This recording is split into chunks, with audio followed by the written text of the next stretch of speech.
بسم الله والحمد لله والصلاة والسلام على رسول الله. أما بعد، السلام عليكم ورحمة الله وبركاته. الله سبحانه وتعالى فرمود بعد أعوذ بالله من الشيطان الرجيم: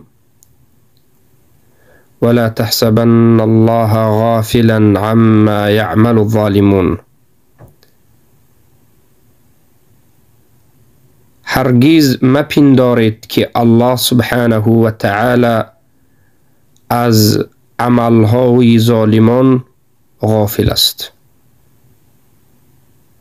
الله سبحانه و تعالی از این کردگار ظالمان با خبر است، می بیند، می شنود و ملائکه های هم از طرف راست و چپ همه این ظلم را نقطه به نقطه نوشته کرده ایستادند. ولی الله سبحانه و تعالی به حکمتش این جزای ظالمان را کمی به تأخیر می گذارد. امروز یکی از بزرگترین ظلمی که بنده مشاهده کردم، یک جوان کودکی که 10 ساله است، 10 ساله جوان کودک تاجیک را به خاطر تاجیک بودنش، مویش سیاه بودن، بالاخره کودکچه را چورک گفته یک ناتسیست بچه روس کرد زنان به قتل می رساند. سبحان الله، ویدیو را در این صفحه های مجازی مشاهده کردم. از یک جانب غضب انسان می آید و از جانب دیگر علم انسان می آید.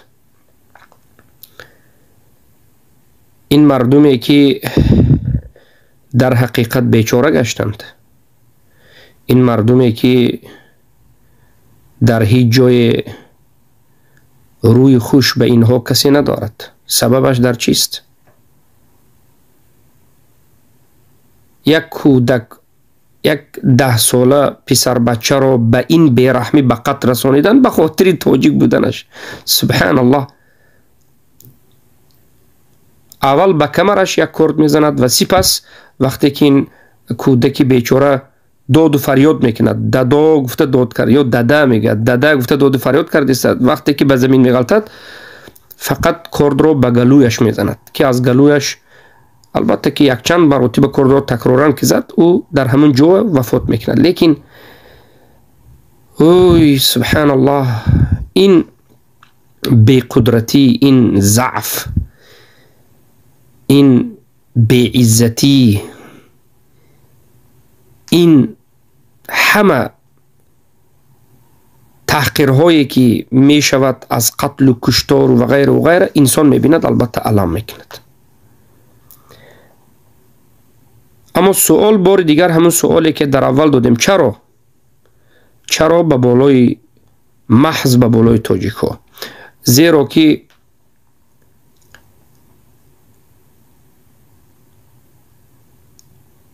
تاجیک ها اسلام را به یک طرف گذاشتند، عزت را در غیر اسلام کفت و کاب میکنند. زیرا که تاجیک هایی که در تاجیکستان هستند در اسلام عزت را نمی بینند، عزت را در غیر اسلام می بینند، در غیر اسلام کفت و کاب میکنند، اسلام را ترک کردند. انا همین سبب شد که الله سبحانه و تعالی اینها را خوار و زار کرد. او تاریخ‌های خوبی که از تاجیکان نقل می شود، از تاریخ، از گذشته ها، همه اش به سبب اسلام بود، نه به چیزی دیگر. تاجیک ها پیش از اسلام، تاجیک هایی که در همین ماورالنهر و این آن یگان تاریخ خوبی نداشتند. این خوبی، عزت، سربلندی، دولتداری چقدر پیشروی ها و علم، معرفت، حکمت و غیره، همه اش بعد از چنگ زدن تاجیکان به اسلام بود. دولت سامانیان بزرگترین دلالت به این است. در اون دور و زمان در دولت سامانیان تاجیک‌ها چقدر به عزت بودند، چقدر به شرف بودند، چقدر سربلند بودند. اما امروز چی؟ امروز مردمی که خود را مسلمان میگویند، اگر حقیقت اسلام را به او خبر بدهی که حقیقت اسلام انا این است، تو خودت را مسلمان میگویی، انا این اسلام حقیقی است، انا این یکتا پرستی است، انا این معنای لا اله الا الله است، خواهش آموختن، خواهش چنگ زدن به این اسلام را ندارد. در اسلام عزت نمی بیند. دشمنان اسلام همچنین این مردم تاجیک را تعلیم دادند که تاجیک ها در اسلام غلامی می بیند. یعنی میگد اگر ما مسلمان سخت شویم ما غلام می شویم. میگد والعیاذ بالله. همین فکر را اتئیست ها، ملحدین، دشمنان اسلام به مغز سر این نقطه های چقورترین قلب این جوان های تاجیک جا کردند که اگر تو مسلمان حقیقی شوی تو غلام می شوی. اما برعکس است. چی بسا زیبا گفتند حضرت عمر بن الخطاب رضی الله عنه که اعزنا الله بالاسلام فلما ابتغينا العزة لغير الاسلام اضلنا الله. الله سبحانه و تعالی ما را به اسلام، به واسطه اسلام عزت داد و هرگاه که ما به غیر اسلام چنگ زدیم، غیر اسلام را خواستیم، الله سبحانه و تعالی ما را خوار و زار میکند. در حقیقت الله سبحانه و تعالی خالق تمام مخلوقات، رب العالمین، رب السماوات والارضین فرمود ان الله لا يغير ما بقوم حتى يغيروا ما بانفسهم. الله سبحانه و تعالی حالت یگان قومی را دیگرگون نمی کند تا همان زمانی که این مردم خودشان را تغییر ندهند. این آیت را همیشه به شما معنی داد می کنند که از حالت بدی به نیکی شما نمی آید مگرم این که خود را تغییر بدهید که از حالت بدی به نیکی بیایید. اما این آیت مفهوم دیگر هم دارد که از خوبی به بدی به دست خودتان می روید.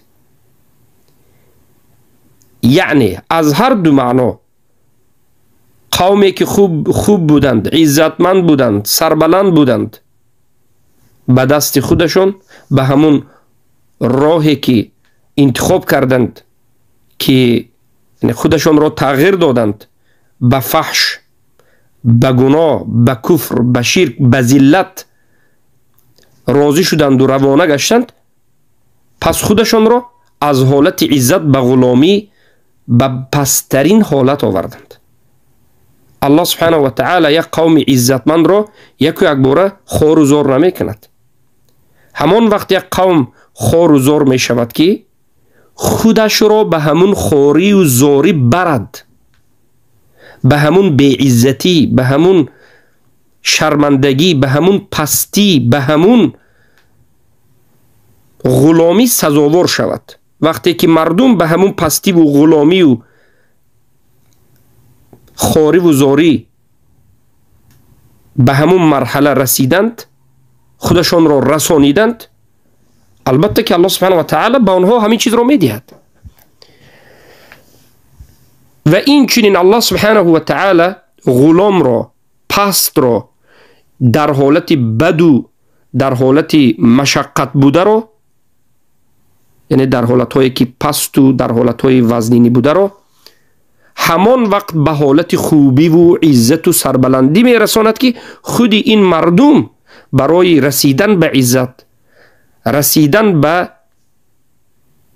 شرف و سربلندی حرکت کنند. آرزو، امید، حرکت، بالاخره سزاوار عزت که شدند الله اونها را عزت میدهد. اما وقتی که مردم سزاوار غلامی هستند، سزاوار بی عزتی و شرمندگی هستند، این مردم هرگز عزتمند، به این مردمی که سزاوار پستی هست به اینها عزت داده نمی شود. معنایت همین است. تا زمانی که خود را تغییر داده سزاوار عزتمندی نشوید، الله شما را عزتمند نمی کند. تا زمانی که شما خود را تغییر داده سزاوار بدبختی و سرخمی و غلامی و شرمندگی نکردید، الله شما را اینچنین شرمنده و غلام و پست نمی کند. پس عزتمندی یک قوم هم و سزاوار بودن به پستی و غلامی و بیشرفی و یا بگویم شرمندگی یک قوم هم وابسته به عملهای همون مردم، به همون قوم است. این یک برنامه ای که الله سبحانه و تعالی آشکار و واضح به من و شما خبر داد. عزتمندی میخواهی، سربلندی میخواهی، آبرو میخواهی، مرحمت همون راه را انتخاب کن، حرکت کن. خود را مردم بالعموم اکثریت غالبا باید تغییر بدهید به همون سوی عزتمندی روانه باشید، حرکت کنید. سزاوار که شدید الله شما را عزتمند میکند. اما شما که عزتمندی نخواهید، شرف برای شما بیگانه باشد، شما که تمامی آرزویتون فقط یک شکم باشد و یک لقمه نان باشد، شما که عزتمندی رو نخواهید و سربلندی رو نخواهید، هرگز شما رو الله عزتمند و سربلند نمیکند، زیرا که خودی شما نمیخواهید.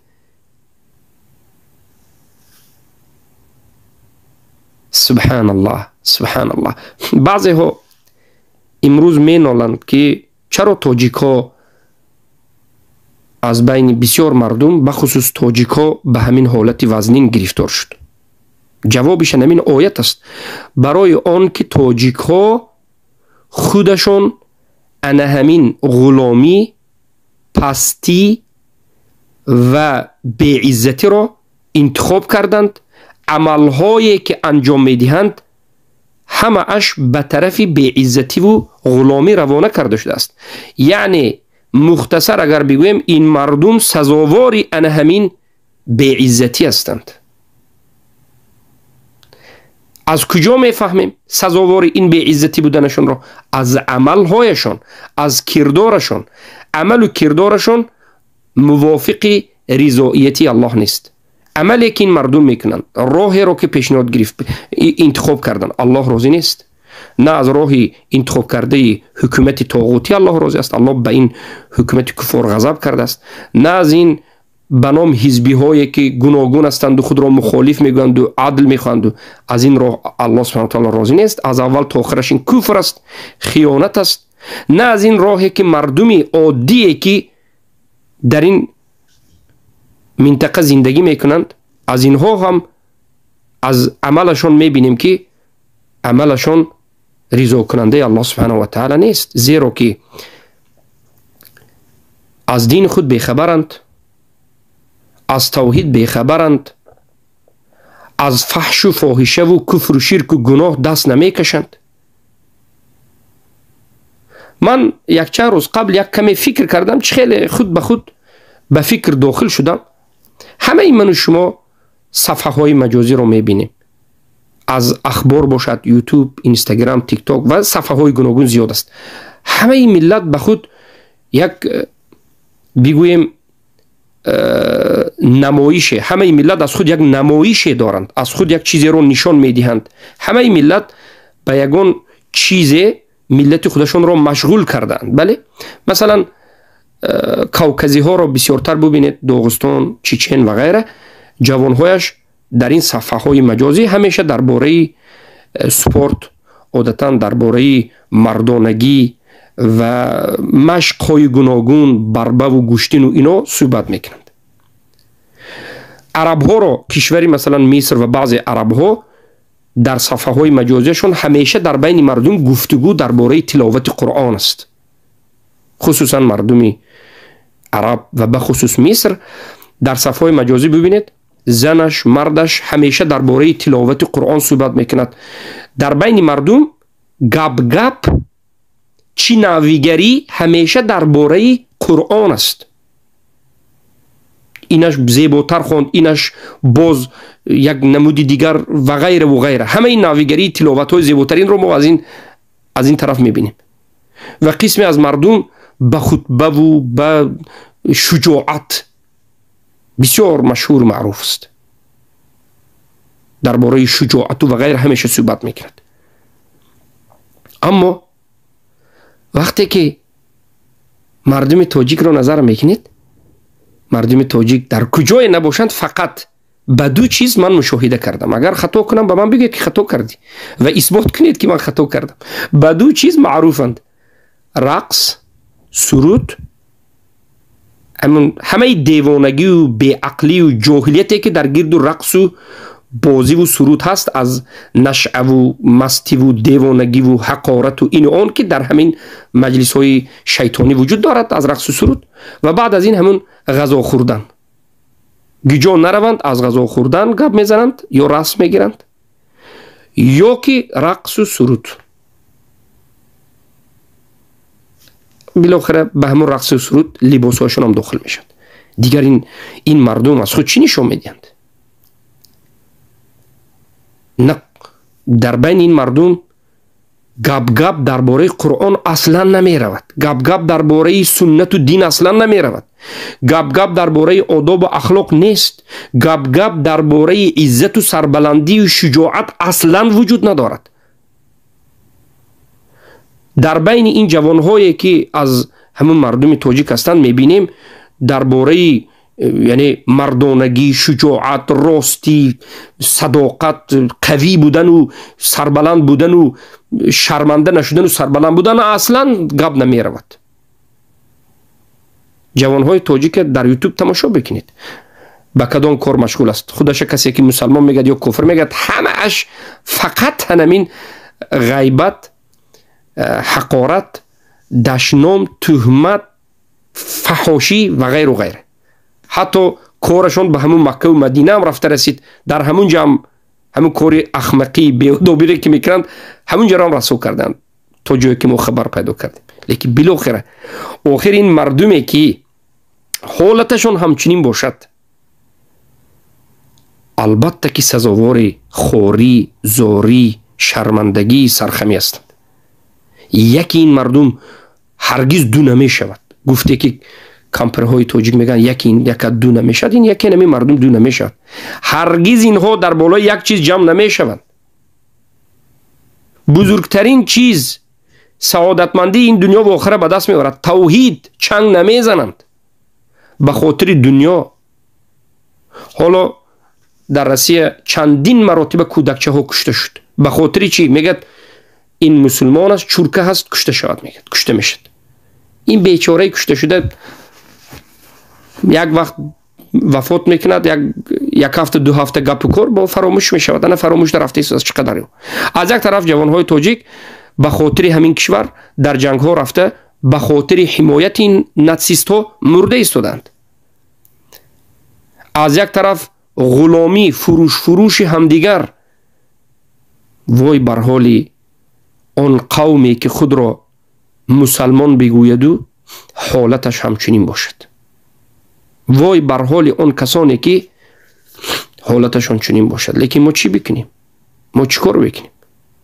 البته اون وظیفه که شخصا در بالای گردن من است، مسئولیتی که من دارم که این رسانیدن حق است و توحید است و قرآن و سنت است، که تمام سرشوی اول و آخر تمام عزت و سربلندی در همین قرآن و سنت است.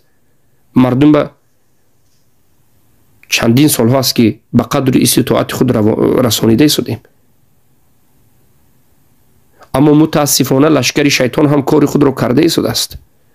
دنیا یک طاغوت بزرگ شد. به خاطر دنیا مردم به همه کار دست داده ایستادند.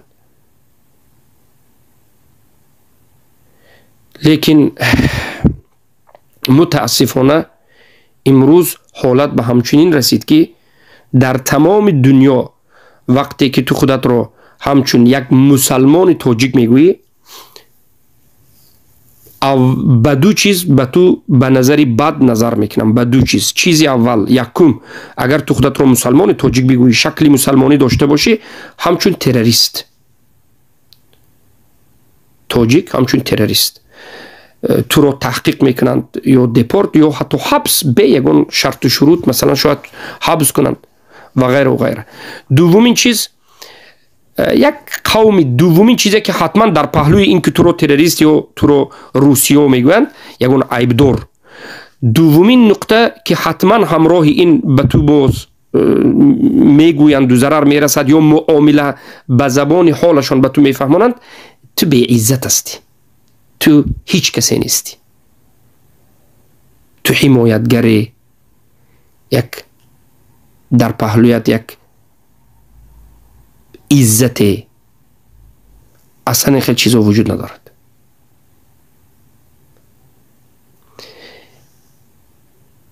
بار دیگر میگویم، ما یک چند سال پیش هر سال میگوییم، هر وقت میگوییم، هر ماه هم تکرار میکنیم، ای مردم حالا هم دیر نیست، بیایید به عزت، به نور، به سربلندی چنگ زنیم، بیایید به قرآن و سنت چنگ زنیم، بیایید به خاطر دنیا اینقدر خار و زار و پست و رزیل نشویم. نه خود به خاطر دنیا جوانها روان امروز به جنگ ها اشتراک کرده مرده روان هستند، هیچ کسی یک کلمه گپ نمیزند. یک جوان اگر به خاطر دین الله وفات کند، مثلا یک جوان به خاطر دین الله وفات کند، تمامی تاجیک و یک طرف است روی دنیا به پایش میخیزد. این حرام مردم میگن، تمام طعنه و تماغه را میکنند. لشکری شیطان قوی است.